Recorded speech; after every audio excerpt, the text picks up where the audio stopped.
요한계시록 3장 7절부터 13절까지 같이 한번 읽어보도록 하겠습니다. 자, 3장 7절부터 13절까지 우리 자막을 보셔도 되고요, 성경을 보셔도 되고 같이 한번 천천히 봉독합니다. 빌라델비아 교회인데요, 같이 한번 읽습니다. 시작. 빌라델비아 교회의 사자에게 편지하라. 거룩하고 진실하사 다윗의 열쇠를 가지시니 곧 열면 닫을 사람이 없고 닫으면 열 사람이 없는 그가 이르시되, 볼지어다 내가 내 앞에 열린 문을 두었으되 능히 닫을 사람이 없으리라. 내가 내 행위를 아노니 내가 작은 능력을 가지고서도 내 말을 지키며 내 이름을 배반하지 아니하였도다.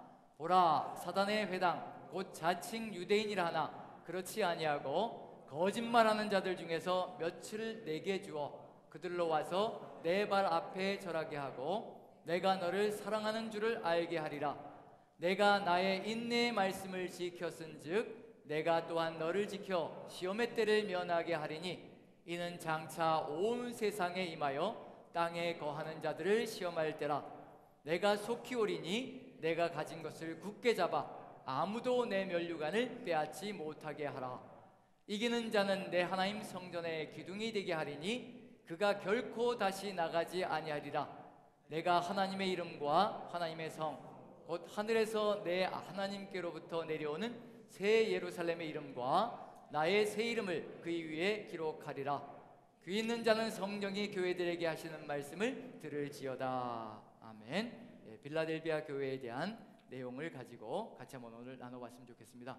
오늘은 성경 읽을 내용이 상당히 분량이 많습니다. 그래서 자막이 굉장히 많이 들어갈 겁니다. 그래서 조금 초점을 맞춰주시지 않으시면 정신줄을 금방 놓으실 수가 있습니다. 초점을 잘 맞춰서요, 끝까지 좀 완주를 했으면 좋겠습니다.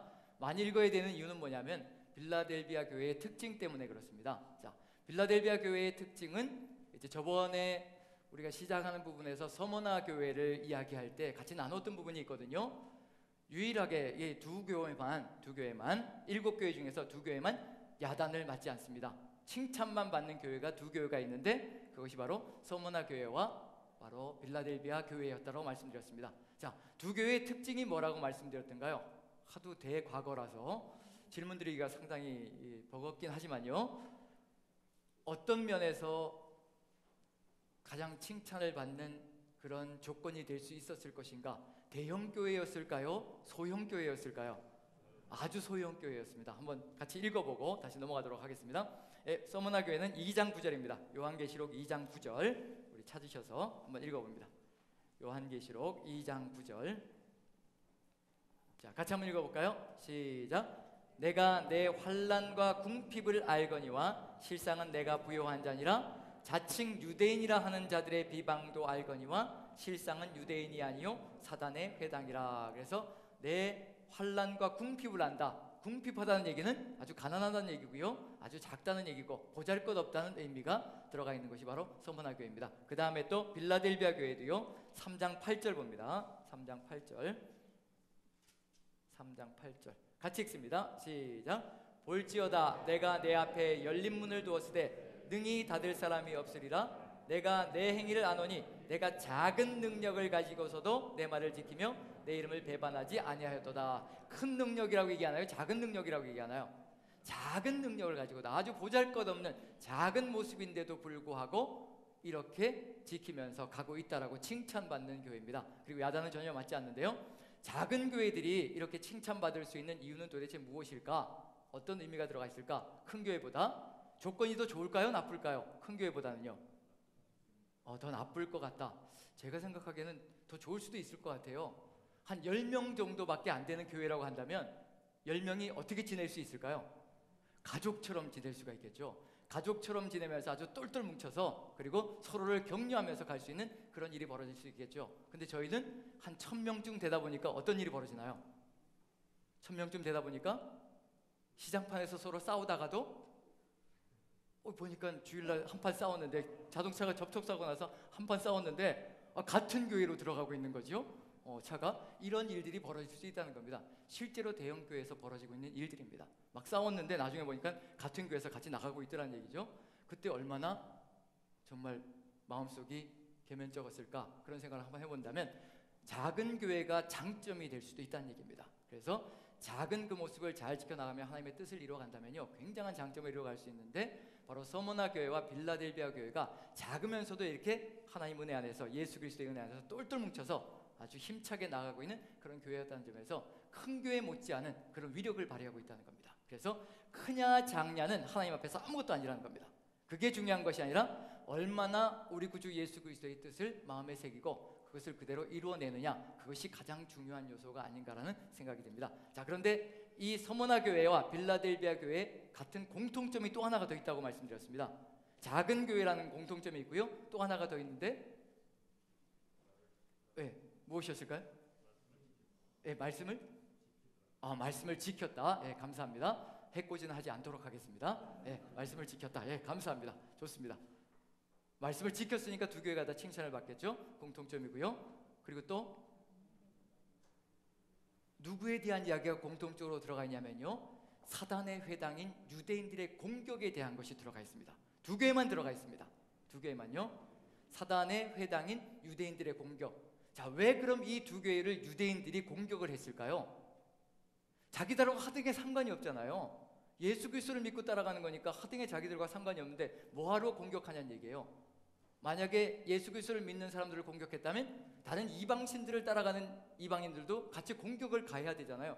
근데 유독 예수 그리스도를 따라가는 이 빌라델비아 교회와 서머나 교회를 공격했다는 얘기가 되는 거죠. 그러면 어떤 무리로 이루어진 공동체라는 것을 느껴볼 수 있나요? 유대인들로 이루어진 공동체라는 겁니다. 유대인들로 이루어진 있는 공동체인데 누구를 따라가고 있는 중이냐면요, 여호와 하나님이 아니라 누구를 믿고 있다는 얘기예요. 예수 그리스도를 주로 고백하고 있다는 겁니다. 이건 말 그대로요, 지금 우리 시대로 얘기하면 우리가 이만희를 주로 고백하는 거하고, 그 당시에는 이것보다 더 심각한 게 뭐냐면요, 유대인들에게는요, 예수 그리스도를 주로 고백하는 게 이것보다 더 심각한 겁니다. 그 당시는 그런 시대였거든요. 유대인들은 일신교입니다. 여호와 이외에는 다른 신이 없고요, 그 외 모든 것들을 섬긴다고 하는 것은 다 우상숭배일 뿐입니다. 그런데 같은 유대인 동족이 여호와 하나님이 아니라 누굴 주로 고백하는 거예요? 예수 그리스도를 구원자로 주로 고백하고 있는 겁니다. 그럼 무슨 대상이 된다는 얘기인가요? 주 공격의 대상이 되는 거죠. 그런 점에서 지금 서머나 교회와 빌라델비아 교회는 아주 소그룹이 될 수밖에 없는 이유는 뭐냐면요, 디아스포라 유대인 공동체로 이루어져 있습니다. 유대인들이 예수 그리스도를 믿는다는 건 하늘의 별 따기처럼 어려운 상황이 바로 그 당시의 상황이라는 얘기거든요. 그런 점에서 그룹이 커질 수가 없는 상황 속에 들어가 있었을 겁니다. 누가 전도대에 들어와야 된다는 얘기예요? 유대인 공동체니까 일반 다른 이방인이 들어오기보단 누가 더 들어오기 쉽다는 얘기인가요? 유대인들이 회심해서 들어오는 것이 더 쉬운 공동체가 된다는 얘기죠. 그런 점에서 결코 그게 만만치만은 않은 상황이 벌어지고 있다는 점에서 이제 이 유대인들의, 즉 유대인 공동체로 있는 이 빌라델비아 교회의 어려움이 무엇이었을까, 그걸 이제 한번 고민해 봐야 되는 거죠. 그러다 보니까 예수 그리스도에 대한 정체성, 가장 시작하면서 예수 그리스도에 대한 정체성이 들어가거든요. 그 정체성도 이제 유대인들에 대한 것이기 때문에 달라지기 시작합니다. 자, 유대인들이 기다리는 메시아는 어떤 메시아인가요? 유대인들이 기다리는 메시아, 누구 같은 메시아인가요? 예수 그리스도 같은 메시아가 아닌 거죠. 십자가에 달리는 메시아가 아니라 누구 같은 메시아를 기다리고 있는 거예요? 다윗 같은 장수이면서 왕인, 세상을 통치하고 군림하며 세상을 지배하고 정복하는 왕 같은, 그런 장수 같은 메시아를 기다리고 있는 겁니다. 그런데 여기에서 예수님의 정체성이 누구로 들어가느냐면요, 한번 읽어봅니다. 3장 7절입니다. 3장 7절 같이 읽습니다. 시작. 빌라델비아 교회의 사자에게 편지하라. 거룩하고 진실하사 다윗의 열쇠를 가지시니 곧 열면 닫을 사람이 없고 닫으면 열 사람이 없는 그가 이르시되. 자, 누구의 열쇠를 가졌다라고 되어 있나요? 다윗의 열쇠를 가졌다. 유대인들에게 다윗의 열쇠를 가졌다는 얘기 뭐냐면요, 예수 그리스도가 누구시란 얘기예요. 예수 그리스도가 뭐라고 고백하는 건가요? 예수 그리스도가 바로 메시아이시다라고 고백하고 있는 중입니다. 유대인 중에서 예수 그리스도를 메시아로 고백하는 사람들, 바로 다윗의 열쇠를 가진 예수 그리스도를 믿기 때문에 바로 그와 같다는 얘기가 되는 거죠. 그런 점에서 이 유대인 공동체 빌라델비아 교회는요, 누구를 향해서도 이걸 선포하고 있는 중이냐면요, 다른 유대인 공동체를 향해서, 즉 두 가지로 나뉘어지는데, 유대인들은요, 그 당시에 유대교 유대인들로 구성되어지고요, 그 다음에 유대교 유대인에서 그리스도인으로, 즉 예수님께로 회심한 사람들, 그 사람들을 그리스도인 유대인이라고 표현합니다. 지금 빌라델비아 교회 성도들은 바로 그리스도인 유대인들입니다. 그런 점에서요. 자, 그리스도인 유대인이 있고 유대교 유대인이 있는데 지금 우리 시대에도 이스라엘 땅에 가면 유대인들이 예수 그리스도를 믿는 사람들이 있습니다. 굉장히 극소수입니다. 극소수이고 굉장한 핍박을 받고 있습니다. 핍박을 받고 있고요. 지금도 그렇게 고통을 당하고 있는 거예요. 와가지고 예배도 방해하고요. 몰려와서 그런 일들이 비일비재하게 지금도 벌어집니다. 제가 작년에 이스라엘에 갔을 때 그런 이제 소식들을 들었는데 어쨌든 지금도 똑같이 그렇게 핍박을 받고 있습니다. 아주 극소수이기 때문에요. 그런데 그 사람들을 지금은 뭐라고 부르냐면요, 메시아닉 주라고 부릅니다. 즉 예수 그리스도를 메시아로 고백하는 유대인들이기 때문에 메시아닉 주라고 부르는데 지금도 핍박을 받고 있는 상황은 마찬가지인 것 같습니다. 지금 여기도 빌라델비아 교회도 역시 마찬가지로 유대인 공동체로 굉장한 핍박이 있는 그런 상황을 걸어가고 있는 중입니다. 그리고 누구의 열쇠를 가졌다고 되어 있냐면요, 다윗의 열쇠를 가졌다고 되어 있는데 본래 1장 요한계시록 1장에는 다윗의 열쇠라는 표현이 없습니다. 본래 여기에는 예수 그리스도를 다르게 표현하고 있었습니다. 1장 18절 한번 보시면요, 1장 18절, 계시록 1장 18절입니다. 자, 같이 한번 읽어보죠. 같이 시작. 곧 살아있는 자라 내가 전에 죽었었노라 볼지어다 이제 세세토록 살아있어 사망과 음부의 열쇠를 가졌노니. 무슨 열쇠를 가졌다고요? 사망과 음부의 열쇠를 가졌다라고 분명히 1장에는 기록되어 있는데 그게 빌라델비아 교회로 넘어오면서는 무슨 열쇠를 가졌다라고 변화되느냐면요, 다윗의 열쇠를 가졌다라고 변화되어집니다. 그럼 다윗의 열쇠는 1장과 연결되어지면요 결국 그것 자체가 사망과 음부의 열쇠라는 겁니다. 무슨 열쇠냐면요, 예수 그리스도가 바로 다윗의 열쇠를 가진 분인데 사망과 음부의 열쇠를 가졌다. 이것은 구원의 키를 가지고 있는 분이 바로 예수 그리스도이시다라는 것을 고백하고 있는 것이 바로 빌라델비아 교회의 내용이라는 얘기입니다. 그럼 유대인들, 즉 아직 예수님께로 회심하지 않은 유대교의 유대인들도 누구에게 와야 구원을 받을 수 있다는 얘기인가요? 다윗 같은 메시아를 기다려봐야 아무 소용이 없다는 겁니다. 누구에게 와야 이제 그 메시아를 만나고 구원의 길로 간다는 얘기냐면요, 예수 그리스도께로 와야 이제 구원의 문이 열릴 것이고 그들도 구원의 역사가 펼쳐지는 일이 벌어질 것이라는 거. 그럼 빌라델비아 교회 성도들은 뭘 지켜내야 되는 건가요? 어떤 신앙을 지켜내야 되는 건가요? 예수 그리스도가 누구라는 것을 끊임없이 고백하며 지켜내야 되는 건가요? 예수 그리스도가 메시아이시며 다윗의 열쇠를 가지고 있고 모든 유대인들의 구원의 키를 가지고 있는 것이 바로 예수 그리스도이시다라는 것을 끝까지 견고하게 지키고 나가야 되는 것이 바로 빌라델비아 교회 성도들이 지켜나가야 될 삶의 길입니다. 그래서 2절을 보시면요, 2절이 아니라 여기 빌라델비아 교회의 8절을 보시면요 이렇게 되어 있습니다. 다윗의 열쇠를 가지고 있으니까 빌라델비아 교회가 바로 이걸 지켜내야 되는 겁니다. 8절 처음 부분만 읽습니다. 처음 부분만 같이 한번 읽어보죠. 시작. 볼지어다 내가 내 앞에 열린 문을 두었으되 능히 닫을 사람이 없으리라 내가 내 행위를 아노니. 여기까지만 읽어보죠. 볼지어다 내가 내 앞에 무엇을 두었다고요? 열린 문을 두었으니 능히 닫을 사람이 없으리라. 열린 문을 두었다는 얘기 뭐냐면요, 빌라델비아 교회가 이 열린 문을 지켜내야 누가 구원의 길로 올 수 있다는 얘기인가요? 유대인 공동체, 유대교의 유대인들이요 이제 이 길을 통과해서 구원의 길로 올 수 있다는 겁니다. 누구에게 유대인의 구원이 달려있다는 얘기냐면요, 빌라델비아 교회 성도들에게 그와 같은 막중한 책임이 들어가 있다는 겁니다. 이 열린 문을 어떻게 해야 된다는 얘기예요? 닫아야 된다는 얘기인가요? 계속 열어놔야 된다는 얘기인가요? 열어놔야 되는 거죠. 그럼 열어놓기 위해서 어떻게 해야 될까요? 열어놓기 위해서 막 살아야 될까요? 잘 살아야 될까요? 네, 그렇죠. 이렇게 질문 드리면 그렇죠. 둘 중에 하나인데 막 살아야 됩니까? 잘 살아야 됩니까? 잘 살아야죠. 그럼 잘 사는 건 돈을 많이 갖고 사는 걸까요? 하나님의 말씀을 지키면서 사는 걸까요? 네, 그렇죠. 이제 질문을 달리 하도록 하겠습니다. 어쨌든 대답이 잘 나오시는 거 보니까, 자, 지금 여기서 빌라델비아 교회 성들이 살아가야 될 방식은 이 열린 문을 계속 열어둬야 되는 겁니다. 열어두기 위해서는 반드시 누구의 뜻을 따라 살아가야 된다는 얘기냐면요, 예수 그리스도의 그 뜻을 따라서 끝까지 견고하게 지키며 살아가야 이 문을 계속 열어둘 수 있으며 누가 계속 들어올 수 있다는 얘기냐면요, 동족 유대인들이 계속 구원의 길로 올 수 있다는 겁니다. 쉬울까요? 어려울까요? 쉬울까요? 어려울까요? 왜 어려울까요? 2중 3중의 고통을 안고 있는 것이 그리스도인 유대인의 삶의 정황입니다. 로마 황제 숭배에 대한 압박이 들어오기도 하고요, 누구에게서도 고통이 들어올까요? 로마 황제뿐만 아니라 황제 숭배에 대한 고통뿐만 아니라 또 어디에서도 고통을 가하기 시작할까요? 압박을 가하기 시작할까요?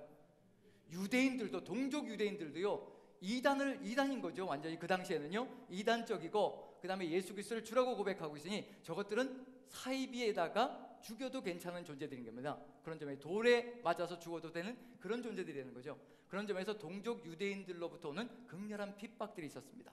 그 당시에 어느 정도로 고통스러운 상황이 있었을 것인가는 그리스도인 유대인들이요, 어느 정도로 고통스러운 상황을 겪었을 것이냐는 다른 성경을 살펴보면 정확하게 알 수가 있습니다. 그 성경 속에 그리스도인 유대인들이 겪었을 내용들이 그대로 다 들어가 있거든요. 자, 어떤 성경을 보면 될까요? 성경 중에서 서신서인데 그리스도인이 된 유대인들을 향해서 쓰여진 서신이 있습니다. 그리스도인들 유대인을 위해서 위로하고 격려하기 위해서, 즉 고통스럽고 힘겹고 핍박 가운데 이 로마의 압박과 더불어서 같은 유대인 동족의 핍박과 고통이 극렬하게 들어오는 상황 속에서 그 사람들을 견고하게 세우고 위로하기 위해서 쓰여진 서신서. 어떤 서신일까요? 크게요? 히브리서입니다. 히브리서. 제목 자체가 히브리서잖아요. 히브리서 자체 제목이, 그 히브리서라는 얘기는 뭐냐면요, 히브리인들에게 보내는 서신이라는 얘기입니다. 즉 그리스도인이 된 유대인들에게 위로하고 격려하고 견고하게 세워주기 위해서 히브리인들에게, 유대인들에게 보내는 겁니다. 그런 점에서 그 내용들을 살펴보면요, 그 당시에 어떤 고통 가운데 거하고 있었는지를 쉽게 짐작을 해볼 수가 있습니다. 몇 군데를 찾아보는데요, 자, 우리 자막을 보시면서, 이 부분은 자막이 있습니다. 히브리서 11장을 보면요, 11장, 히브리서 11장은 너무나 잘 아시죠? 어떤 장인가요?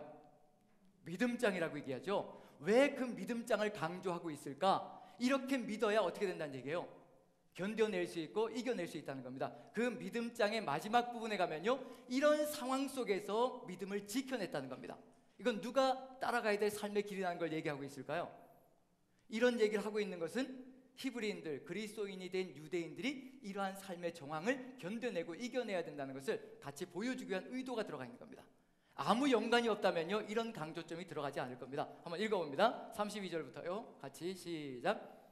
내가 무슨 말을 더하리요? 기론, 바락, 삼손, 입다, 다윗 및 사무엘과 선지자들이 이를 말하려면 내게 시간이 부족하리로다.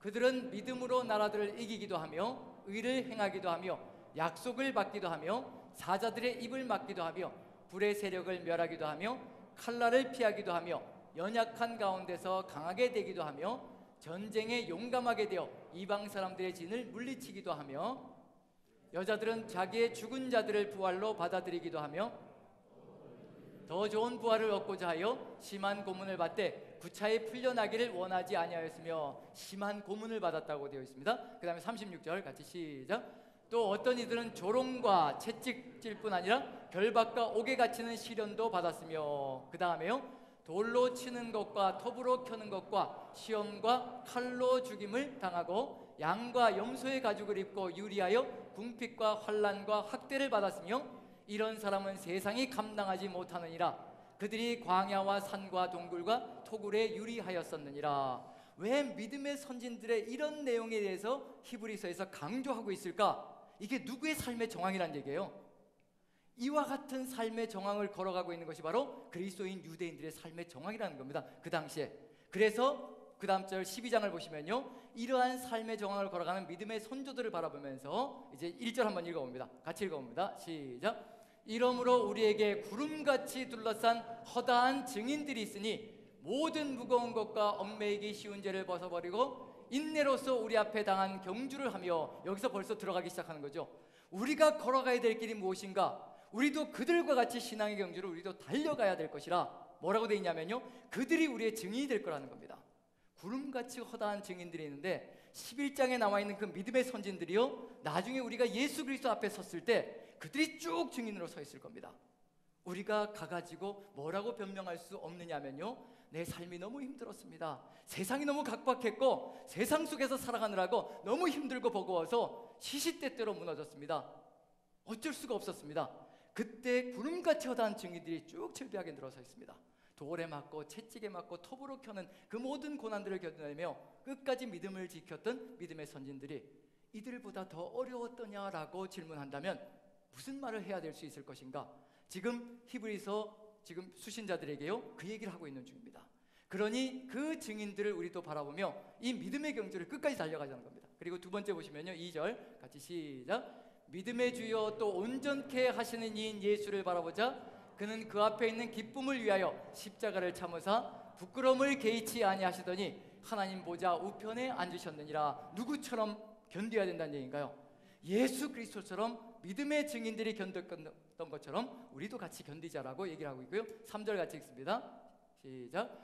너희가 피곤하여 낙심하지 않기 위하여 죄인들이 이같이 자기에게 거역한 일을 참으신 일을 생각하라. 그리고 또요 다 같이요. 너희가 죄와 싸우되 아직 피 흘리기까지는 대항하지 아니하고. 자 4절까지 읽어보면 무엇은 지금 피해가고 있다는 얘기인가요?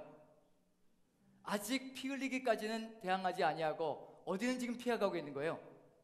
아직 순교의 제물이 되는 것까지는 아닌 걸로 지금 조금 이제 물러서고 있다는 느낌을 받습니다. 그 다음에 5절 보시면요 같이 시작. 또 아들들에게 권하는 것 같이 너에게 권면하신 말씀도 잊었도다. 일러스되 내 아들아 주의 징계하심을 경히 여기지 말며 그에게 꾸지람을 받을 때 낙심하지 말라. 지금 어떤 몸짓이 움직여지고 있는 중이냐면요 이런 고난들을 견뎌내며 주의 길을 따라가야 하는데 그리스도인 유대인들이 점점 무너져가기 시작하고 있다는 것을 피를 흘리지 않기 위해서, 피를 보지 않기 위해서, 즉 목숨을 구하기 위해서 약간씩 뒤로 물러서고 있는 느낌이 들고요. 거기에 덧붙여서 또 여기 권면하신 말씀을 잊고 살아가는 그런 경향들이 있기 시작합니다. 왜냐하면 고난과 고통이 너무도 강력하게 밀려 들어오기 때문에 그런 삶의 정황 속에서 그것을 이겨낼 수 있도록 히브리서를 지금 기록해서 보여주고 있는 중이고요, 보내주고 있는 중입니다.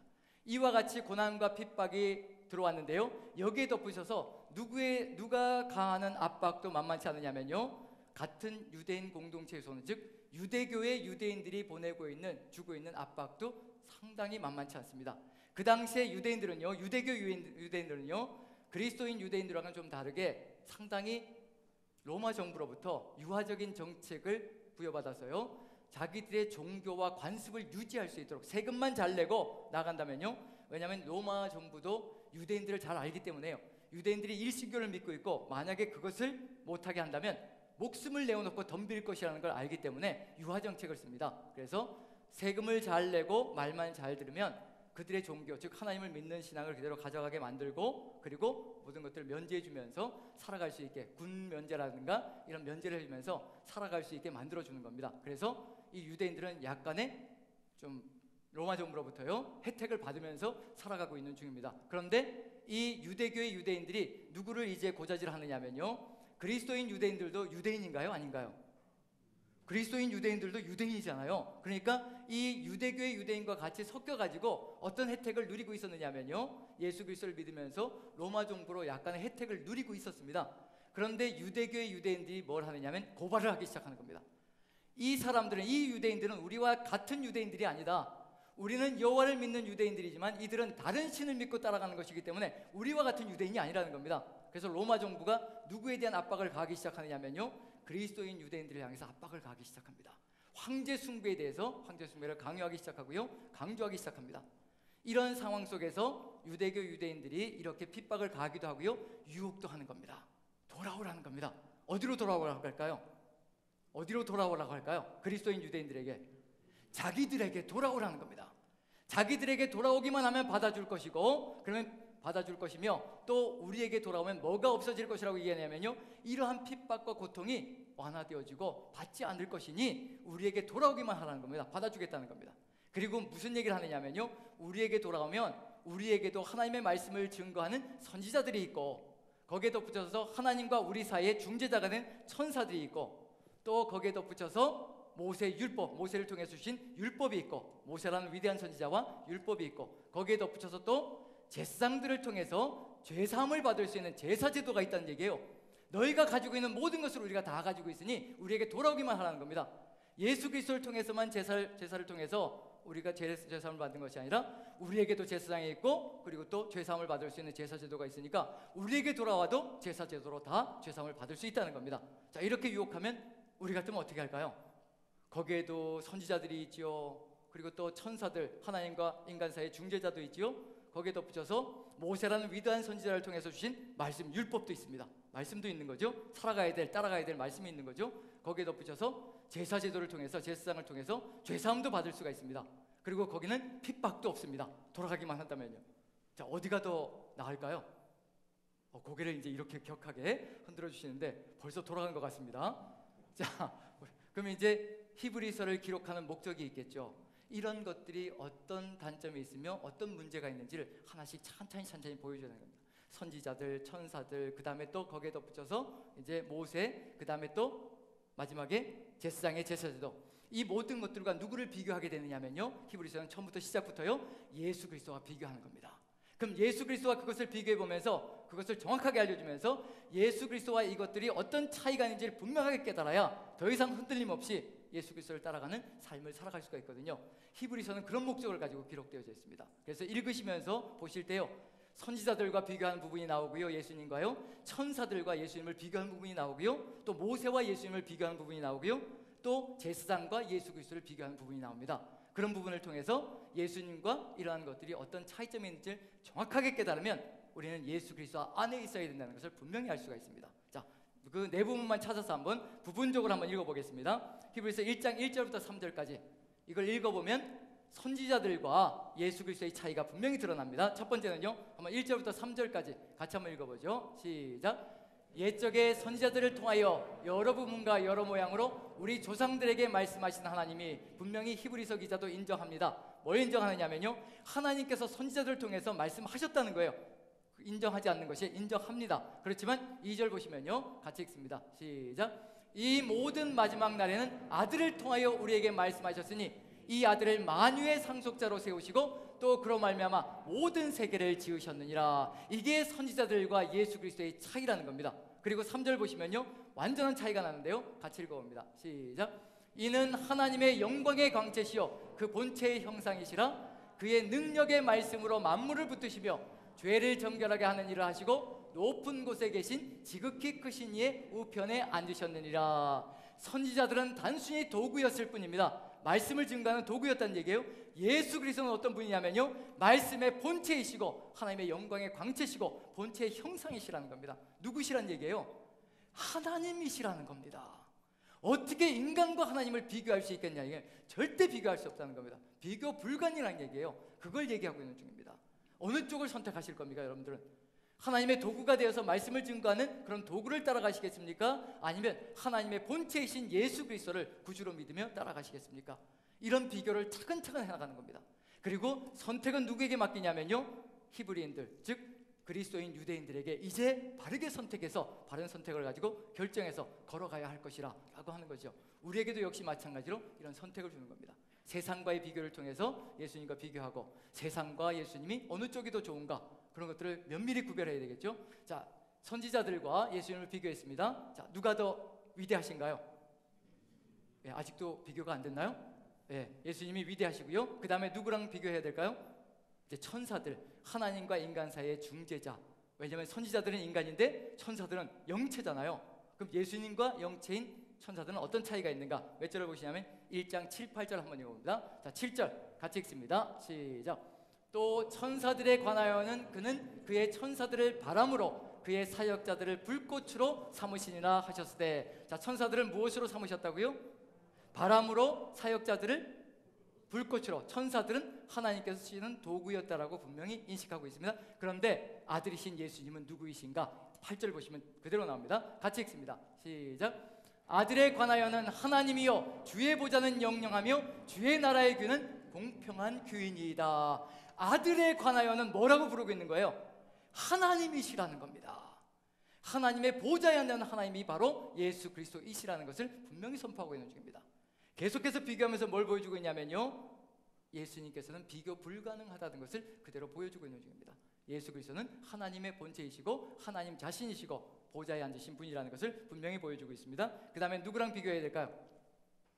모세와 비교해야 되겠죠. 몇 절을 보냐면 3장 3, 4절 한번 봅니다. 3장 3, 4절 3장 3, 4절입니다. 같이 한번 읽어보죠. 시작. 그는 모세보다 더욱 영광을 받을 만한 것이 마치 집 지은 자가 그 집보다 더욱 존귀함 같으니라. 집마다 지은 이가 있으니 만물을 지으신 이는 하나님이시라. 자, 이제 답이 나오죠.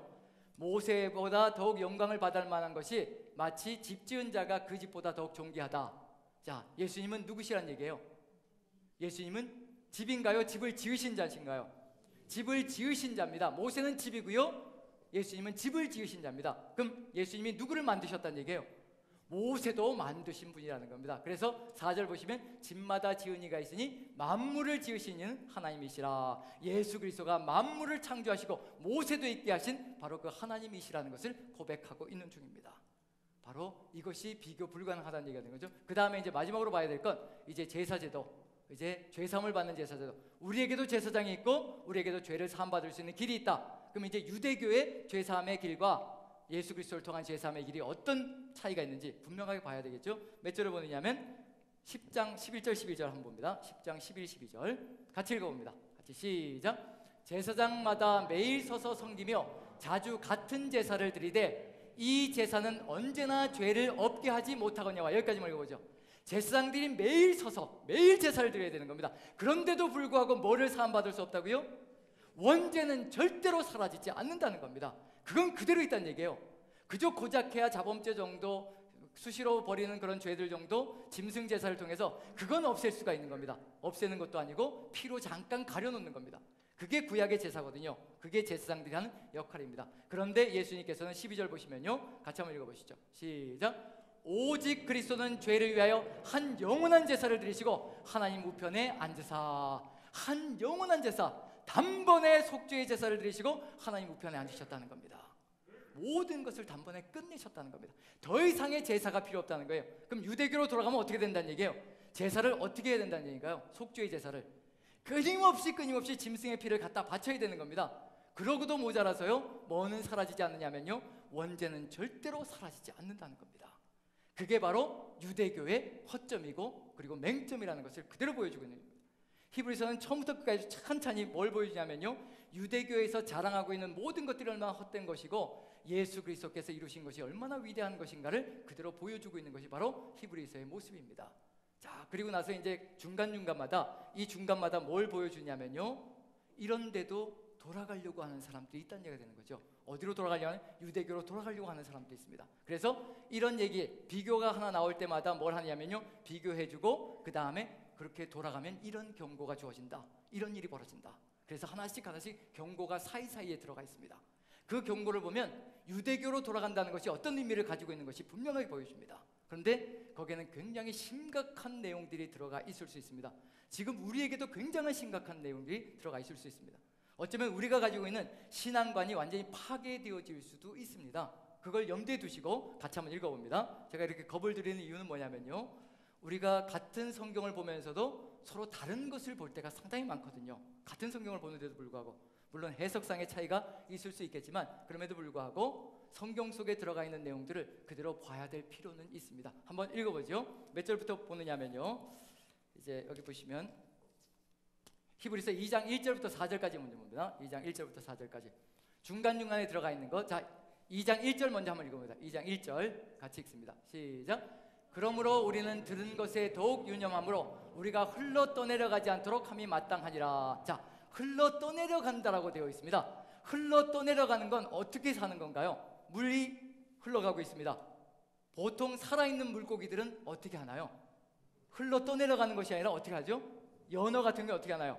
벌써 올라갔습니까? 예. 연어 같은 경우에 살아있는 물고기들은 물을 거슬러서 올라갑니다. 그게 살아있는 물고기들의 특징인 거죠. 그런데 지금 죽어있는 자들의 특징은 뭐냐면요, 흘러 떠내려간다는 겁니다. 자, 흘러 떠내려가는 것은 어디로 돌아가는 것을 얘기하는 걸까요? 어디로 돌아가는 것? 예수 그리스도께 붙어있는 것을 얘기하는 건가요? 유대교로 돌아가는 것을 얘기하는 건가요? 흘러 떠내려가는 것은 유대교로 돌아가는 것을 얘기하는 겁니다. 흘러 떠내려가지 않아야 한다라고 강조하고 있는 겁니다. 이렇게 극명한 차이가 있는데, 이렇게 예수 그리스도와 극명한 차이가 있는데 그런데도 흘러 떠내려가려고 하느냐, 돌아가려고 하느냐, 그게 바로 이런 것이라고 얘기하는 겁니다. 2절 한번 읽어보죠. 같이 시작. 천사들을 통하여 하신 말씀이 견고하게 되어 모든 범죄함과 순종하지 아니함이 공정한 보응이 되어 받았거든 우리가 이같이 큰 구원을 등한히 여기면 어찌 그 보응을 피하리요. 이 구원은 처음에 주로 말씀하신 바요 들은 자들이 우리에게 확증한 바니. 여기까지만 한번 봅니다. 다시 한번요. 3절 보시면요, 이같이 큰 구원, 유대교로 돌아가는 건 뭘 무시하는 건가요? 예수 그리스도의 보혈의 공로로 주신 그 엄청난 보혈의 공로의 큰 구원을 무시하는 거라는 겁니다. 등한히 여기면서 그 보응을 받는 그런 길로 간다고 얘기합니다. 큰 구원을 등한히 여기면 결국은 뭘 받는다고요? 그 보응을 어찌 피할 수 있을 것인가라고 분명히 얘기하고 있는 중입니다. 그 다음에 4절 보시면요, 같이 읽습니다. 시작. 하나님도 표적들과 기사들과 여러 가지 능력과 및 자기의 뜻을 따라 성령이 나누어 주신 것으로서 그들과 함께 증언하셨느니라. 분명히 누구를 통하여서 이 큰 구원과 이것을 증언하셨다라고 되어 있나요? 누가 증언해 주셨다는 거예요? 여기 보시면 어떤 단어가 들어가 있죠? 예, 여기 하나님도 표적들과 기사들과 여러 가지 능력과 및 자기의 뜻을 따라 누가 나누어 주신 것이요? 성령이 나누어 주신 것으로서 그들과 함께 증언하셨느니라. 그래서 우리 안에서 끊임없이 누가 그것을 증언해 주신다는 얘기냐면요, 성령께서 임재하셔서 우리가 어떤 구원을 받은 존재인지, 예수 그리스도가 누구이신지 끊임없이 알려주신다는 겁니다. 그럼 결국은 이미 그리스도인이 된 히브리인들, 유대인들은요, 예수 그리스도의 성령 안에 거하고 있는 사람들이라는 것을 보여주고 있는 중입니다. 하지만 이 큰 구원을 등한히 여긴다면 어찌 보응을 피할 수 있을 것이요. 그것이 이제 정확하게 또 표적이 나타나는데요, 몇 절이면 6장을 보시면요, 6장에 한번 살펴봅니다. 이렇게 되어진다는 것을 얘기하고 있는 중입니다. 자, 6장 4절 같이 한번 읽어봅니다. 4절 같이 읽습니다. 시작. 한번 빛을 받고 하늘의 은사를 맛보고 성령에 참여한 바 되고. 자, 어떤 사람을 얘기하는 걸까요? 한번 빛을 받고, 무슨 빛을 받았다는 얘기예요? 구원의 빛을 받았다는 얘기입니다. 그 다음에 무엇을 맛보았다고 얘기하고 있나요? 구원의 체험을 갖고 하늘의 은사들을 받았습니다. 그 다음에 어디에 참여한 바 되었다고요? 성령에 참여한 바 되었다고 얘기합니다. 이게 그리스도인 유대인들의 삶입니다. 성령에 참여한 바가 되었다는 얘기 뭐냐면요, 회개하고 제사함을 받고 성령의 임재를, 강림을 체험한 사람들이라는 겁니다. 가벼운 삶이 아니란 얘기예요. 그런데 5절 보시면요, 같이 한번 읽어보시죠. 같이 시작. 하나님의 선한 말씀과 내세의 능력을 맛보고도. 뭘 맛보았다고요? 하나님의 선한 말씀과 내세의 능력. 무엇을 받았다는 얘기인가요? 내세가 주어졌다는 얘기예요. 내세, 영생이 주어졌다는 겁니다. 구원의 결과로 영생이 주어졌다는 얘기예요. 자, 그런데 6절 보시면요, 같이 읽습니다. 시작. 타락한 자들은 다시 새롭게 하여 회개할 수 없나니 이는 그들이 하나님의 아들을 다시 십자가에 못 박아 드러내놓고 욕되게 함이라. 유대교로 돌아가는 것이 얼마나 심각한 것인지 한번 생각해 보라는 얘기예요. 그건 무엇을 버리는 것 같다는 얘기인가요? 이같이 큰 구원을 버리는 것이고요, 그 큰 구원을 버리고 타락하여 그리고 죽음의 길로 간다는 것과 같은 것을 그대로 얘기한다는 얘기입니다. 돌아가게 된다면 다시 또 돌아올 수 있다는 얘기인가요, 없다는 얘기인가요? 유대교로 돌아간다면 더 이상 돌아올 수 있는 기회가 없다라고 얘기하고 있는데, 저는 거기까지는 인정하고 싶지 않고요, 여기에서 이렇게 강조하고 있는 이유는 저는 뭐라고 생각하느냐면요, 더 이상 돌아올 수 없고 회개케 할 수 없다라고 얘기하는 이유는 저는 그 정도로 심각한 일이라는 것을 새기라는 그런 의미가 들어가 있다고 생각되어지고요, 그보다는 더 우리 주님께서 이미 우리에게 말씀하신 것이 있습니다. 70번씩 7번이라도 내가 와서 잘못했다라고 얘기하면 용서하라고 얘기해 주셨거든요. 70번씩 7번이라도 돌아와서 잘못했다라고 회개한다면 언제든지 용서하여 주라라고 우리에게 말씀해 주신 분이 예수 그리스도이기 때문에요, 여기서도 역시 저는 마찬가지라고 생각합니다. 혹시 잠깐 실수로 유대교로 돌아갔다가 다시 또 회개하고 돌아온다면 우리 주님께서는 그냥 기쁜 마음으로 받아주실 것이라고 저는 확신합니다. 그런데 이렇게 쓴 이유, 타락한 자들은 다시 새롭게 하여 회개하게 할 수 없다라고 이렇게 강조한 이유는 뭐냐면요, 그 정도로 한번 돌아가 버리면 다시 또 돌아오는 삶이 너무도 힘겹다라는 것을 보여주기 위한 의도가 들어가 있다고 생각합니다. 예수 그리스도를 믿었다가 세상 속으로 들어갔습니다. 그 세상 속에서 다시 예수님을 받들어서 돌아온다는 것이 하늘의 별 따기처럼 어렵다는 것을 그대로 보여주고 있는 성구라고 생각되어집니다. 그런 점에서 돌아가는 것은 어떻다는 얘기예요? 유대교로 돌아가는 건 어떻다는 얘기인가요? 사는 길이라는 얘기인가요? 죽는 길이라는 얘기인가요? 죽는 길이라는 것을 그대로 보여주고 있는 중입니다. 이것을 다른 말로 우리 시대로 표현한다면요, 뭐가 될 수도 있다는 얘기냐면요, 우리가 예수 그리스도 안에서 구원의 체험을 갖고 성령의 체험을 갖게 되고 그 다음에 또 내세, 영생의 기쁨을 가졌다가 타락하여 세상 속으로 들어갔다면 이와 같은 일이 벌어질 수도 있다는 것을 경각심을 가지고 염두에 두셔야 된다는 얘기입니다. 그러지 않으라는 법이 없다는 얘기입니다. 그런 점에서 심각하게 생각해 봐야 될 필요가 있고요, 한 군데를 더 봅니다. 히브리서 10장 32절부터 39절까지요 10장 32절부터 같이 한번 읽어봅니다. 같이 시작. 전날에 너희가 빛을 받은 후에 고난의 큰 싸움을 견뎌낸 것을 생각하라. 혹은 비방과 환난으로서 내 구경거리가 되고 혹은 이런 형편에 있는 자들과 사귀는 자가 되었으니 너희가 갇힌 자를 동정하고 너희 소유를 빼앗기는 것도 기쁘게 당한 것은 더 낫고 영구한 소유가 있는 줄 알미라. 여기까지 보면 그리스도인 유대인들이 얼마나 엄청난 핍박 가운데 거했는지 짐작이 가시죠. 가진 재산들을 다 탈취당하는 일들을 겪으면서 살아갔던 사람들입니다. 다 빼앗기는 삶입니다. 그런 상황 가운데서 예수 그리스도를 믿는 믿음을 지키며 걸어간다는 것이 결코 쉬운 일은 아니었던 시절이라는 얘기입니다. 그런 상황 속에서 35절 보시면요, 같이 읽습니다. 시작. 그러므로 너희 담대함을 버리지 말라. 이것이 큰 상을 얻게 하느니라. 너희에게 인내가 필요하면 너희가 하나님의 뜻을 행한 후에 약속하신 것을 받기 위함이라. 잠시 잠깐 후면 오시리가 오시리니 지체하지 아니하시리라. 나의 의인은 믿음으로 말미암아 살리라. 또한 뒤로 물러가면 내 마음이 그를 기뻐하지 아니하라 하셨느니라. 우리는 뒤로 물러가 멸망할 자가 아니요 오직 영혼을 구원함에 이르는 믿음을 가진 자니라. 뒤로 물러가면 멸망의 길로 간다는 얘기고요, 앞으로 예수 그리스도를 향해서 전진해 나가야 구원함에 이르는 믿음을 가진 자라는 것을 분명히 보여주고 있는 중입니다. 이 정도로 심각한 일이 기다리고 있다는 겁니다. 왜 그럴까? 왜 이렇게 유대교로 돌아가는 게 이 정도로 심각하게 구원을 다 잃어버리고 멸망의 길로 그 모든 구원의 역사가, 큰 구원의 역사가 일시에 더 사라져가는 그런 역사가 펼쳐진다고 할까? 왜 그럴까요? 요한계시록에 답이 들어가 있습니다. 이 모든 내용들을 단 한 단어로 표현한 것이 바로 요한계시록에, 이와 같은 경고를요 한 단어로 표현하고 있는 것이 바로 요한계시록의 내용입니다. 두 군데만 읽어보면 답이 나올 겁니다. 먼저 서문화교회를 한번 봅니다. 몇 절을 보시냐면요, 2장, 계시록 2장입니다. 2장 9절입니다. 2장 9절 같이 읽습니다. 시작. 내가 내 환난과 궁핍을 알거니와 실상은 내가 부요한 자니라. 자칭 유대인을 하는 자들의 비방도 알거니와 실상은 유대인이 아니요 사단의 회당이라. 그 다음에 3장 9절도 봅니다. 3장 9절 같이 읽습니다. 같이 시작. 보라, 사단의 회당 곧 자칭 유대인이라 하나 그렇지 아니하고 거짓말하는 자들 중에, 여기까지만 읽어봅니다. 자, 그럼 이제 유대교로 돌아가는 건 어떤 의미가 있다는 얘기예요? 예수님께서 분명히 말씀하셨습니다. 뭐라고 말씀하셨나요? 사단의 회당이라는 겁니다. 절대 하나님의 뜻이 아니다라고 분명히 못을 받고 있습니다.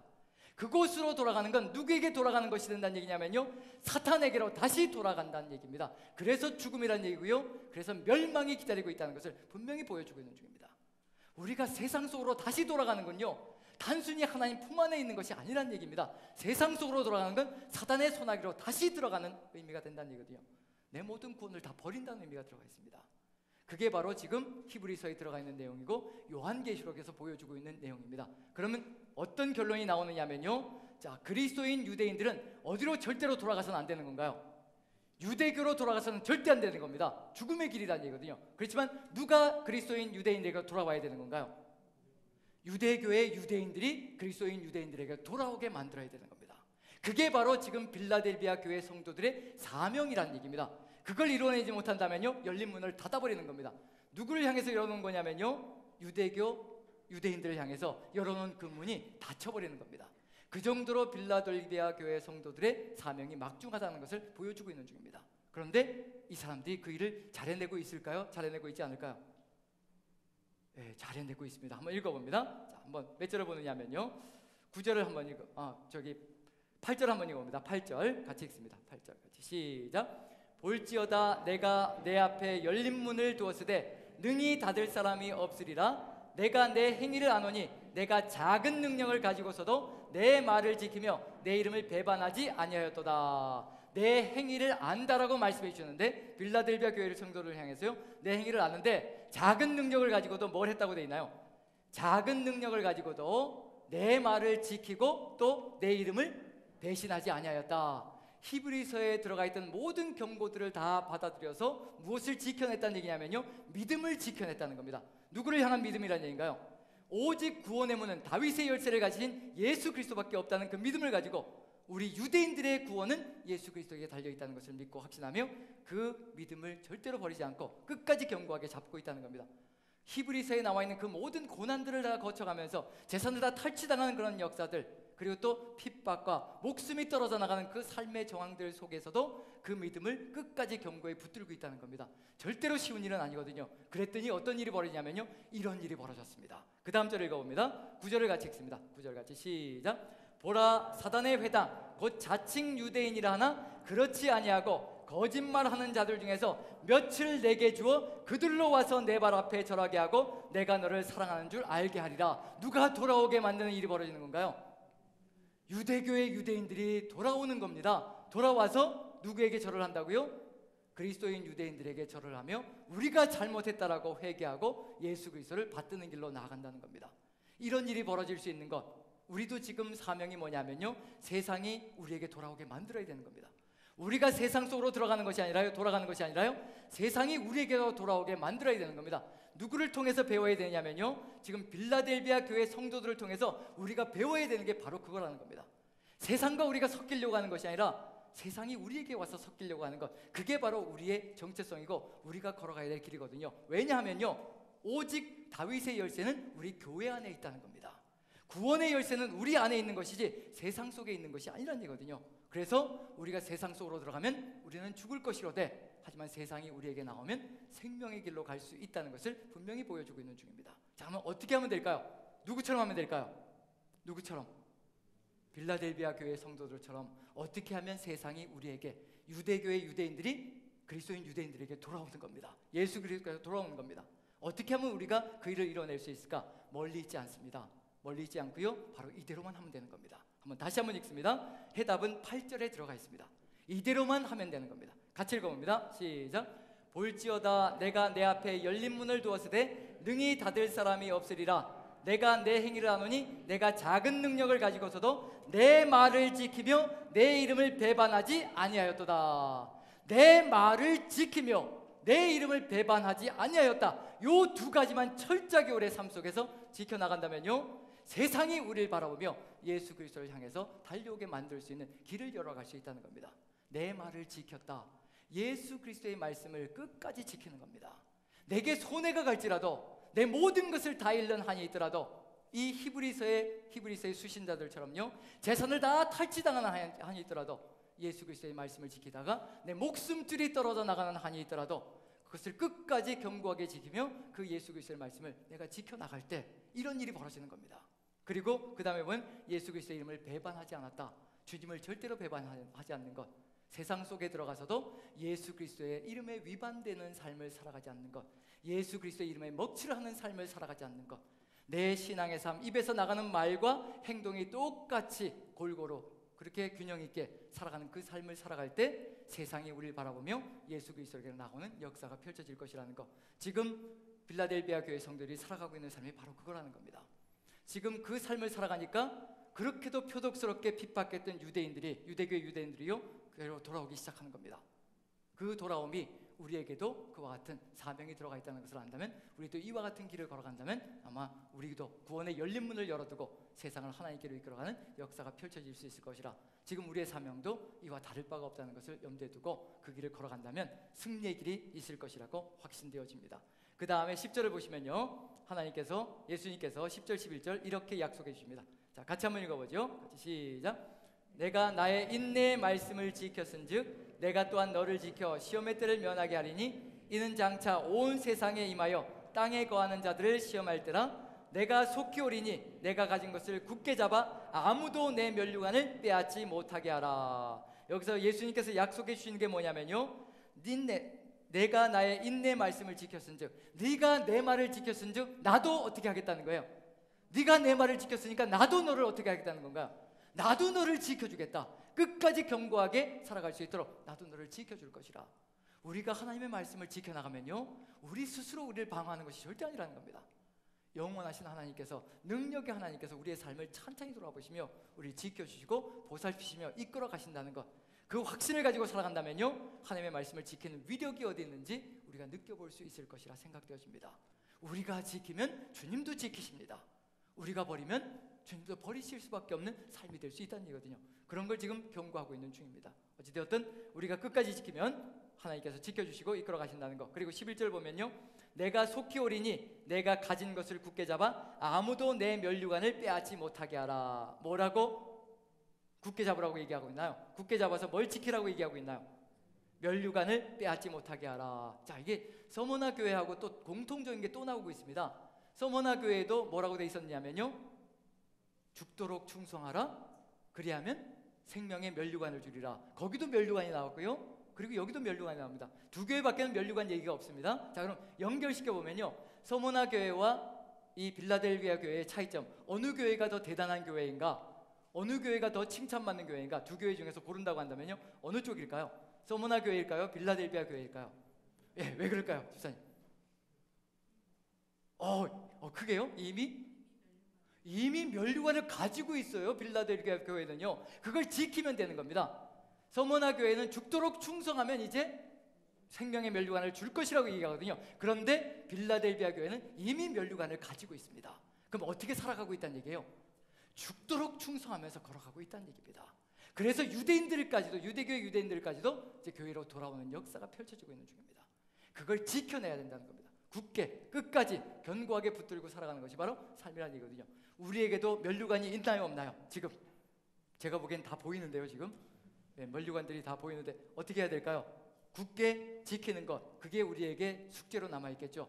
어떻게 하면 굳게 지키는 것인가? 주님의 말씀을 끝까지 견고하게 붙들고 예수 그리스도의 이름을 배반하지 않으며 그 이름에 걸맞은 삶을 살아가는 것, 그것이 바로 우리의 삶 속에 굳건하게 지키며 살아가는 삶이라는 것을 염두에 둔다면요, 지금 우리의 삶도 그와 같다면 아마 이 면류관을 끝까지 지키는 삶이 되리라고 생각합니다. 그 다음에 이제 12절 보시면요, 약속을 해주시는데, 마지막 약속입니다. 이기는 자에게, 자, 같이 한번 읽어보죠. 시작. 이기는 자는 내 하나님 성전의 기둥이 되게 하리니 그가 결코 다시 나가지 아니하리라. 내가 하나님의 이름과 하나님의 성 곧 하늘에서 내 하나님께로부터 내려오는 새 예루살렘의 이름과 나의 새 이름을 그 위에 기록하리라. 이기는 자는 내 하나님 성전의 기둥이 되게 하리니, 분명히 요한계시록에는요 마지막에 가면요 새 예루살렘이 하늘에서 내려오는데 분명히 뭐라고 기록되어 있냐면요, 성전이 없다라고 기록되어져 있습니다. 더 이상 성전은 없습니다.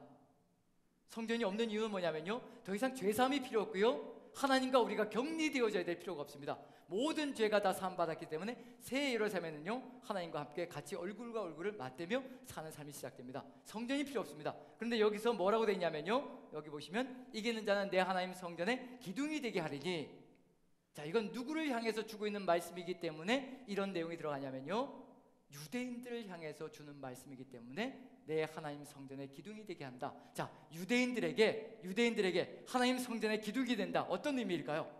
하나님 성전의 기둥이 된다. 유대인들에게, 우리에게는 별거 아닌 것처럼 느껴집니다. 그런데 유대인이 되어서 한번 생각해 보시라는 얘기예요. 그 입장이 되어서 한번 생각해 보십시오. 유대인의 입장에서 하나님 성전의 기둥이 되게 만들어 주겠다라고 이 얘기를 들었을 때 그들은 어떤 느낌이었을까? 그걸 한번 생각해 보시라는 겁니다. 그 입장이 되면 시편에 분명히 어떻게 기록되어 있냐면요, 주의 궁정에서 한 날이 다른 곳에서 첫날보다 낫습니다. 어디에 있는 게 더 낫다는 얘기예요? 주의 궁정에서의 한 날이 다른 곳에서 첫날보다 더 낫습니다.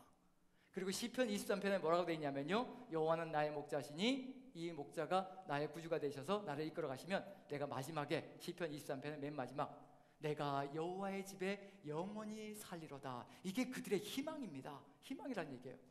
여호와께서 나의 목자가 되시면 내가 여호와의 집에서 영원히 살 수 있을 것이고, 거기는 다른 곳에서 첫날보다 한 날이 더 좋은 세상을 살아가는 그런 삶이 되는 곳이다라고 고백하고 있는 것이 유대인들의 삶의, 이스라엘의 삶의 방식입니다. 그 정도로 그들에게 성전은 아름다운 곳이고요, 완전한 곳이고요, 가장 최고의 장소가 바로 성전이라는 것을 분명히 보여주고 있는 중입니다. 그런데 그곳에, 그 하나님의 성전에 뭐가 되게 해주겠다고요? 하나님의 성전에 기둥이 되게 해주겠다는 겁니다. 그리고 기둥이 돼서 어떻게 한다고요? 시편 23편의 얘기처럼 내가 여호와의 집에 영원히 살리로다. 기둥이 되어서 어떻게 해주겠다고요? 더 이상 그가 결코 다시는 나가지 않을 것이라. 영원히 거기에 붙박이로 머무는 삶이 되게 해줄 것이라고 그것을 들었을 때 이들에게 그것이 얼마나 큰 희망이었겠으며 얼마나 영광스러운 것이었을까, 그것을 한번 생각해 보시라는 겁니다. 그 다음에 그것도 모자라서 또 뭐 또 해주겠다고 얘기하시냐면요, 무슨 이름을 새겨주시냐면 하나님의, 누구의 이름이요? 내가 하나님의 이름과 하나님의 성 곧 하늘에서 내 하나님께로 내려오는 새 예루살렘의 이름과 나의 새 이름을 그 위에 기록하리라. 기둥에 뭘 기록해 주겠다는 얘기예요?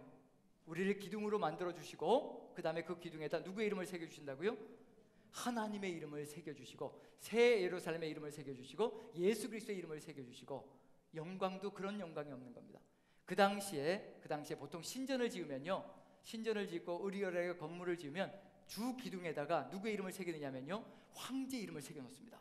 그것 자체가 영광이거든요. 그 건물의 영광이 되는 겁니다. 그런데 기둥에 여호와의 성전에, 하나님의 성전에 기둥이 되게 해주고 거기에 하나님의 이름을 기록해 준다. 영원히 누구의 영광 가운데 산다는 얘기인가요? 영원토록 하나님의 영광 가운데, 주 예수 그리스도의 영광 가운데 새 예루살렘에서 산다는 의미가 그 안에 들어가 있습니다.